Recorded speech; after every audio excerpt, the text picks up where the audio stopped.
부자보다 존귀한 자가 되는 것이 낫다라는 제목으로 말씀 좀 가겠습니다. 지금 우리 현대인들은 꼭 하루에 꼭 묵상을 하면서 하루를 시작하는 것 같습니다.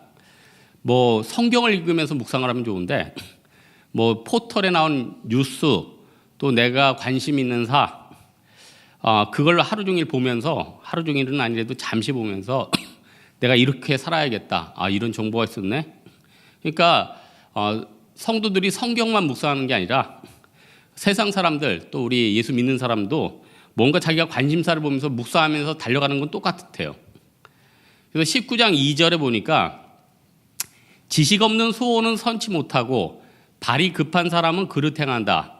무슨 말이냐면은 지식 없는 소원이란 세상의 충고를 말해요. 세상에서 주는 여러분 정보 또 뉴스 여러분 포털에서 제공하는 거. 그래서 세상에서 좋다고 하면요 전 국민이 그거 다 사 먹고 또 어디 주식 좋다고 하면 다 상한가 치고 어디 분양 좋다 하면 다 청약하고. 그러니까 세상에서 주는 기준과 세상에서 주는 정보가 절대적인 줄 착각한다는 겁니다. 왜 그렇습니까? 기준이 뭔지 헷갈리니까. 제가 성경 중에 좋아하는 게 전도서인데 전도서 못지않게 좋아하는 게 또 잠언이거든요. 그래서 제가 올 말에는 계속 지금 잠언만 읽고 있습니다. 근데 이제 잠언의 핵심 중에 하나가 뭐냐면 좋은 사람 되라는 거예요. 지혜로운 사람 되라는 거예요. 복된 사람 되라는 겁니다. 반대로 절대로 돼서는 안 될 사람, 시기한 사람, 누구 미워하는 사람, 남 구렁텅이에 빠뜨리는 사람. 여러분 세상에서는 부자들 부러워하죠. 여러분 옛날에 광고 중에 다 부자 되세요. 또 여유 있어지세요. 왜냐면은 그게 힘이라고 생각하기 때문에. 근데 하나님께서 이 세상에서 부자나 힘으로 안 될 수 있는 걸 진짜 많이 만들어 주셨어요. 제가 지금 나오다가 마침 포털에서 기사를 봤는데 또 제가 묵상했는데 마침 그 틈에 또 저도 포털을 묵상했네. 미국에서 무면허로 누가 운전을 해서 잡아놓고 횡설수설 하더라는 거예요. 그래서 이제 노숙하는 이 사람이 누군가. 근데 세상에 그 사람이 미국 석유 재벌의 첫째 아들이네. 정신 이상인 거예요. 그러니까 그 기업을 둘째 아들이 받고 첫째는 지금 플로리다에서 노숙을 하고 있는 거예요. 근데 여러분 사람들이 거기 리플을 달았어요. 야 진짜 돈으로도 안 되는 게 있구나. 무슨 말입니까? 우리가 돈으로 안 되는 게 얼마나 많아요. 제가 또 포털에서 봤더니 저도 계속 묵상하고 있었는데 이영걸 씨가 암이라면서요. 황비용 어떡해.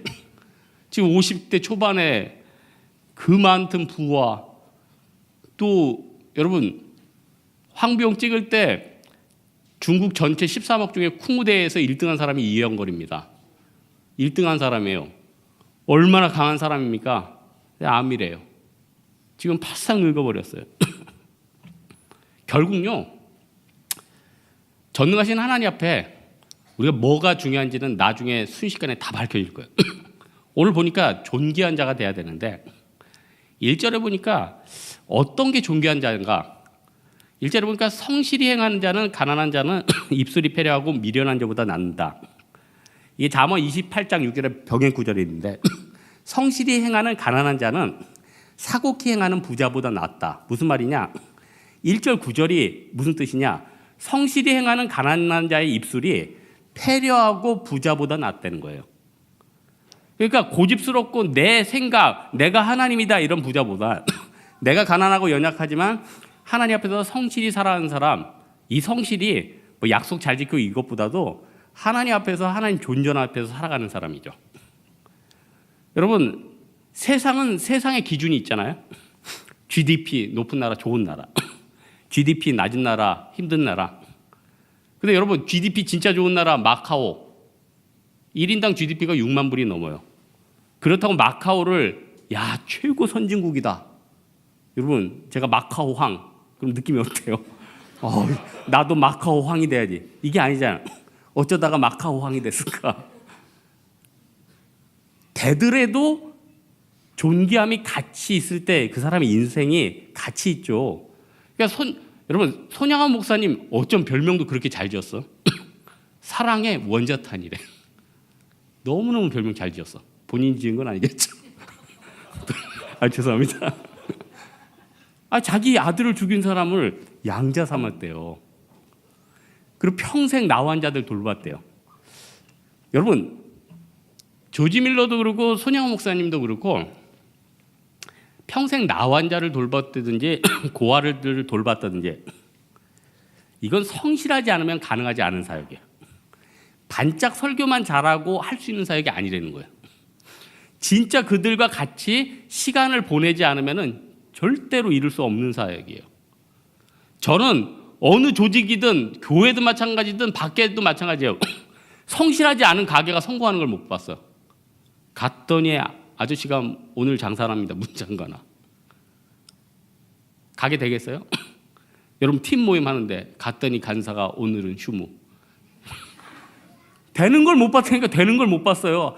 한 번이라도 한 주만 성실 안 해봐요. 다 박살나 있어요. 한 주만 내 그 자리 지키지 않아봐요. 다 무너져 있어요.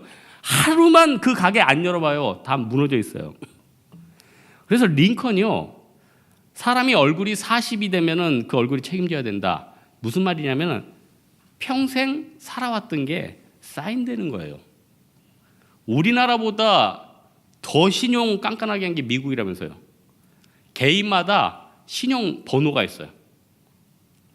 여기서 이 번호가 얼마나 중요한지 우리나라에서는 뭐 금리하면은 뭐 최저 1%부터 뭐 1금융권 얘기하는 겁니다. 뭐 5점 그렇게 나가죠. 근데 미국에는요. 이 개인 신용 번호에 따라서 그 몇만 불 차이가 있대. 이자가 몇만 불이에요. 이자가 몇만 불에 몇천만 원이에요. 이자 차이가. 그러니 신용 없이는 죽는 사회죠. 그러니까 사람의 신용과 성실이 중요한데 이거를 어떻게 표현할 수 없으니까 신용으로 표현한 게 미국 사회라는 거예요. 근데 우리 다 마찬가지죠. 우리의 삶 가운데서 신용이 쌓이고 성실이 쌓이지 않으면요. 존귀하게 되기 힘들어요. 그러니까 내가 그 자리 지키면 존귀한 사람 되는 겁니다. 내가 그 자리 안 지키고요. 성실하지 않으면 존귀한 사람이 아니라는 겁니다. 오늘 6절에 보니까 선물을 주기 좋아하는 사람에게 친구가 된다. 무슨 말입니까? 희생도 성실이에요. 누구 나눠주는 거. 자기 희생 없이 어떻게 나눠줄 수 있겠습니까? 어떤 사람을 평가하는 건요. 사람들이 다 있다는 거예요. 물론 오늘 어떤 형제가 저를 보고 착각을 했지만 전 기분 좋았어요. 저 오늘 흑미 팔았죠. 그래서 제 몸의 건강을 위해서 제가 샀죠. 네포를. 근데 그 형제가 그래요. 목사님 이거 또 사람들 나눠주려고 그러죠. 내가 먹을 건데. 내가 먹을 건데. 뭐 어떡해요. 이거 다 내가 먹을 거다 이럴 수도 없고 그윽한 눈빛으로 하고 압력솥에다 지어서 먹어야지 하면서 하셨죠. 그래도 감사해. 늘 저놈은 자기만 먹는다 이것보다는 그래도 저놈은 가끔 나눠주긴 하는구나 이 느낌 있는 거 아니야. 놈이라고 하지 마세요. 예수님의 희생이 왜 같이 있느냐? 예수님의 성실과 예수님의 희생이 우리 구원을 이루었잖아요. 요즘요 다 희생 안 하려고 그래요. 요즘 대학생들도요 모였다 그냥 흩어져 버린대요. 학생회장 서로 안 하려고 그런대요. 왜 그렇습니까? 서로 성실하기 싫다는 거예요. 이제 나밖에 없다는 거예요. 세상은요 하나님이 내 것 하고 이익하고 성실하지 않고 자기 것만 챙기는 사람보다 그래도 그 자리 지키고 희생하는 사람에게 손들어 주십니다. 지금 뭐 AI 때문에 닭들이 막 살처분당하고 난리죠. 닭들이 좁은데 막 포개져 있어요. 서로 스트레스 받아서 쪼니까 부리를 다 자른다면서요. 그러니까 면역력 떨어지죠. 결국 그거 면역력 떨어지는 거 아니에요? 제가 컴퓨터 관련 일하는 형제가 하는 얘기 들었어요. 이 IT 그 기계는 열이 어마어마하게 나온대. 그래서 이 열 처리가 너무 골치 아파서 마이크로소프트 같은 경우는 바다에다가 그 IT 그 서버를 이렇게 심겨놨대. 또 뭐 어디 뭐 아마존이나 어디는 저기 툰두라 지방 여기 북극 쪽에도 넣어놓고. 그러면 잘 돼야 될 텐데.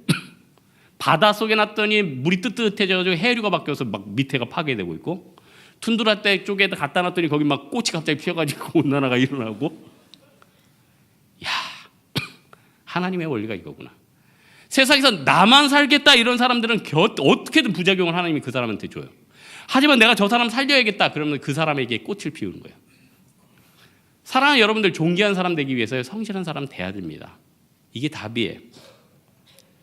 또 두 번째로는 존귀한 사람이 되기 위해서요, 8절에 보니까 지혜를 얻는 자가 자기 영혼을 사랑한다. 지혜롭게 행하는 사람이 그 사람을 위하는 사람이고, 지혜롭게 하는 사람이 결국 잘 된다는 소리예요. 잠언에서 계속 강조하는 게 뭡니까? 지혜를 얻으려는 거 아니에요? 지혜가 가장 중요하다는 거 아니에요?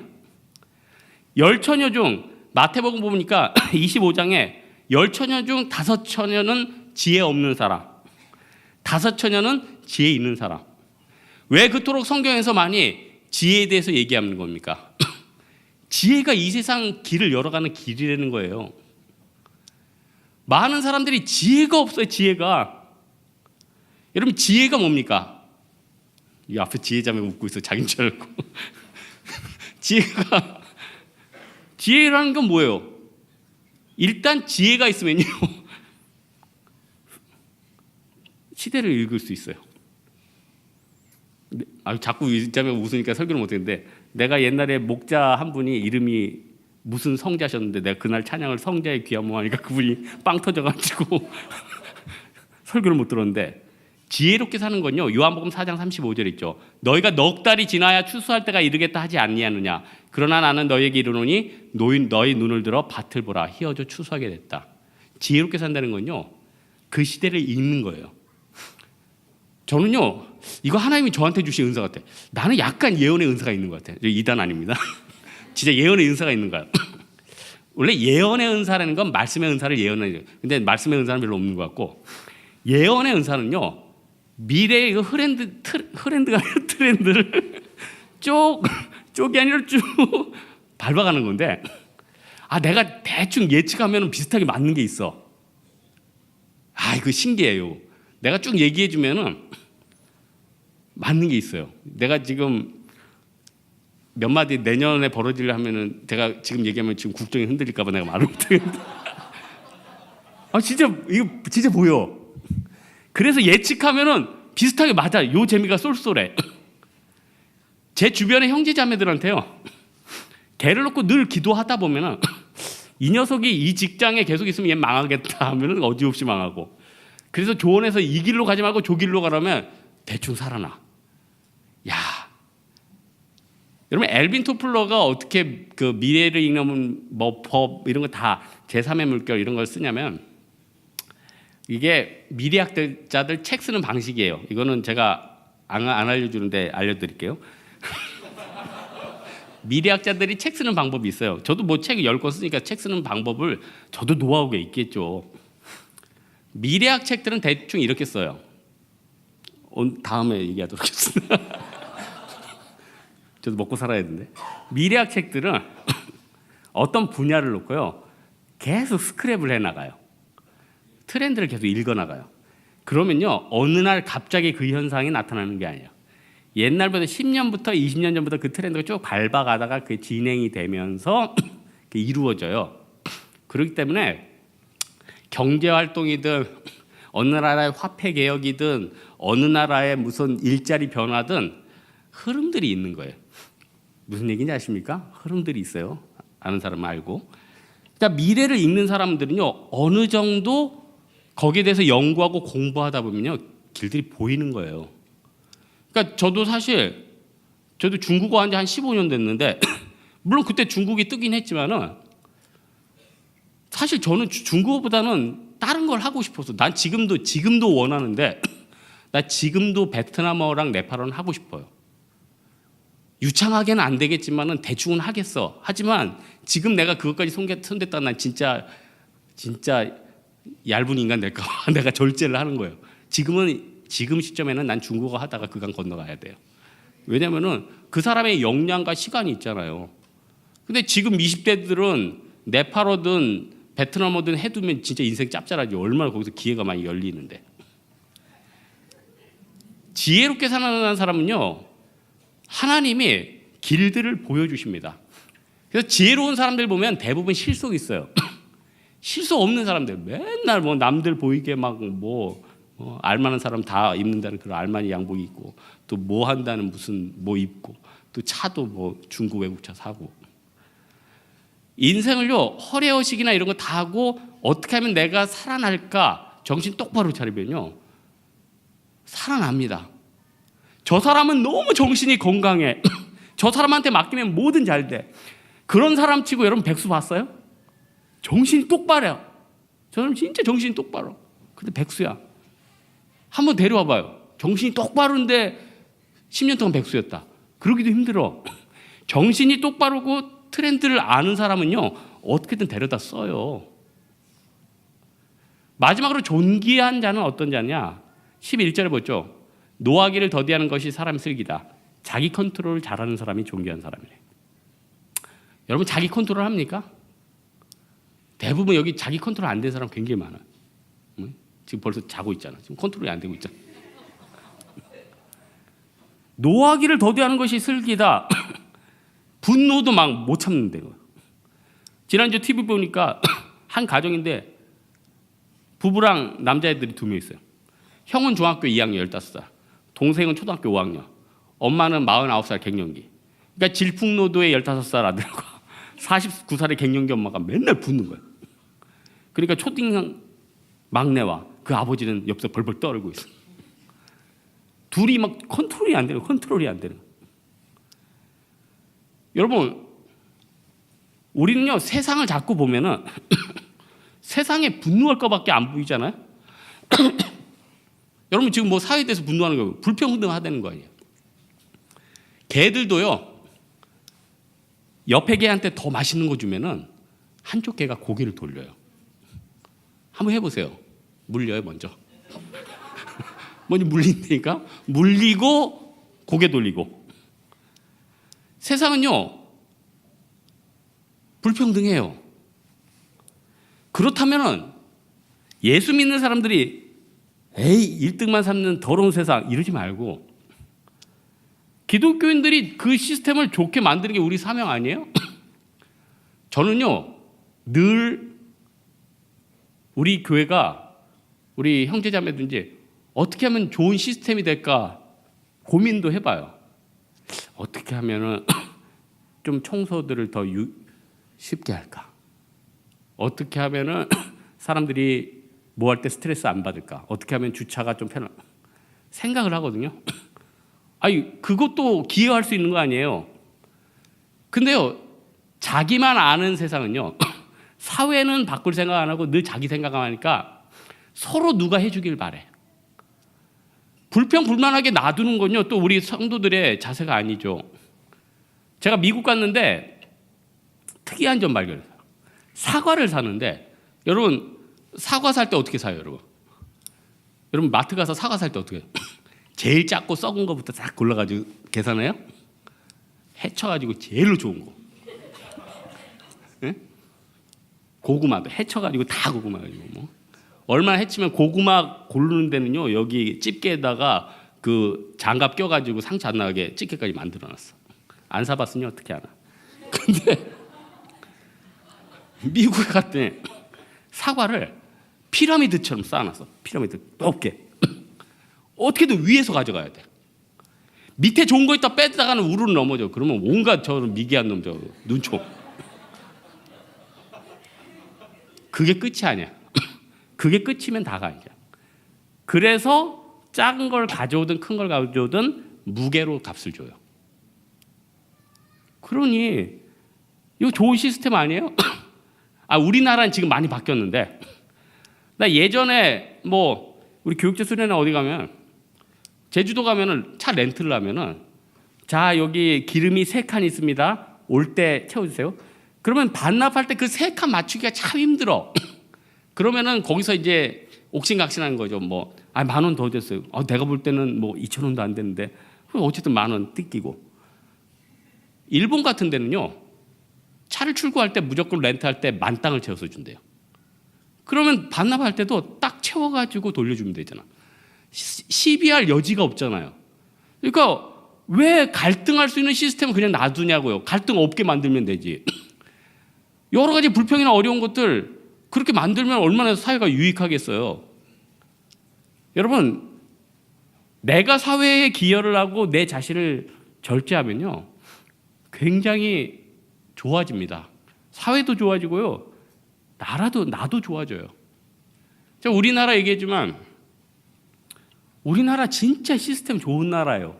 이거는요, 세계를 다 다녀보세요. 네팔 다녀보셨어요? 미국 다녀보셨어요? 중국 다녀보셨어요?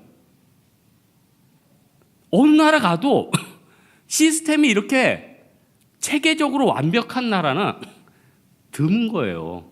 굉장히 드물어요. 그렇다면은 이게 굉장히 강점이거든요. 이 강점을 통해서 악화가 양화를 안 구축하게 좋은 것들이 많이 수출되고 좋은 것들이 흥황하도록 만들어 가야죠.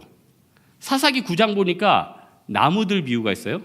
감람나무가 그래요. 사람들이 야 감람나무야 왕이 되라. 야 무화과나무야 네가 왕이 되라. 포도나무야 왕이 되라. 그러니까 결국 가시나무가 다 왕이 된다는 비유가 있어요. 우리가요, 세상이 악화가 양화를 구축하지 않기 위해서는요, 내가 그 짐을 져야 돼요. 그러면은 다 같이 살아나게 된다는 것입니다. 여러분, 하나님은요 공평하세요. 모든 사람에게 24시간 주셨어요. 누구든 100년 안에 죽어요. 여러분, 지금 건강하니까 나중에 네팔이든 어디 막 뛰어다닐 것 같죠? 어른 중에서 건강하신 분들이 가죠.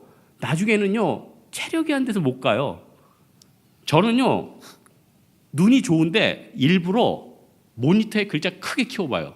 스마트폰에 크게 키워봐요. 눈이 좋아도 왜 그런지 아세요? 60세까지 노안 안 오라고. 생각을 해야 될 거 아니에요. 60세까지 노안이 안 오기 위해서는 지금부터 스마트폰 보는 대신에 성경 읽어야 되고, 지금부터 눈 혹사되는 것 대신에 좋은 것들을 해야 될 거 아니에요. 체력도 뭐 맨날 그때인 줄 아십니까? 나중에는요 그 체력도 고갈될 때가 온다는 거예요. 작은 물질도요 지금 있을 때 그 사람을 위해서 써야지 나중에 그 사람 이영걸 씨처럼 아플 수도 있는 거고 힘들어질 수도 있는 거죠. 오늘 말씀의 결론 맺겠습니다. 내가 진짜 하나님 앞에 존귀한 자가 되고 싶습니까? 성경에서 말하는 삶의 지혜는요, 하나님이 주신 지혜대로, 하나님이 주신 절제대로, 하나님 주신 성실함대로 살아가면은 존귀한 자가 된다는 거예요. 많은 사람들이요 세상의 포털을 묵상하면서 자기 인생을 따라가고 있어요. 세상 사람들이 난리 났다니까 다 난리 난 줄 알아요. 하지만요, 하나님께서는 우리에게 살 길을 마련해 주셨습니다. 잠언과 여러 가지 말씀을 통해서 지혜를 주셨어요. 이 세상을 이길 충분한 경쟁력을 주셨습니다. 또한 앞으로 굶어 죽지 않을 수 있는 만나와 메추라기를 허락해 주신다는 겁니다. 그래서 내 영안이 지금 가두어지고 어두워져서 너무나도 이 인생이 힘들고 어렵지만은 주님이 주신 신세계를 바라보고 영안이 열리는 여러분 되기를 주님의 이름으로 축원합니다. 우리 한번 일어나서 한번 찬양할까요? 부르신 곳에서 따스한 성령님.